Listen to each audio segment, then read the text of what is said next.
Adja Labib, to je komesarka zadužena za krizne situacije i uopšte pripravnost,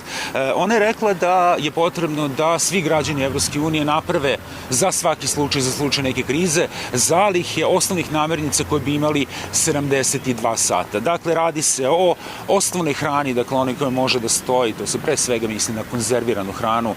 i sličnu dugotrajnu, zatim voda, svetiljke, lični dokumente da budu uvek pri ruci, zatim lekovi, kratkotalasni radio uređaj i slično. Što se strategije tiče, ona podrazumeva i da Evropska unija izradi neku vrstu strateške